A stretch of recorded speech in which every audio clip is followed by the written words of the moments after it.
কি করেছো সেই সন্ধ্যার থেকে এখন পর্যন্ত?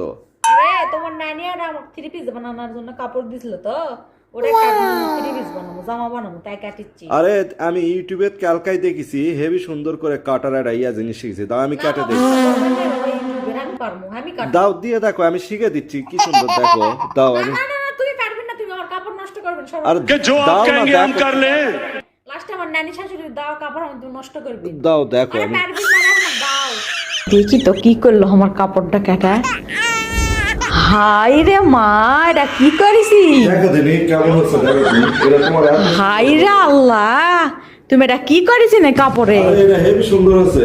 হ্যাঁ এটা ফুটাকার মধ্যে ওটা ওটি ওই স্টাইল করে দিছি। হাই রে আল্লাহ, আমার নানি শাশুড়ি একটা কাপড় আমাকে দিছিল, সেই কাপড় তুমি কাটা ফুটা বানালি জামা কাঙ্গারা বানাবো। ওটা ঠিক করে নেওয়া হবে, সরো। তুমি এও কাম করলি।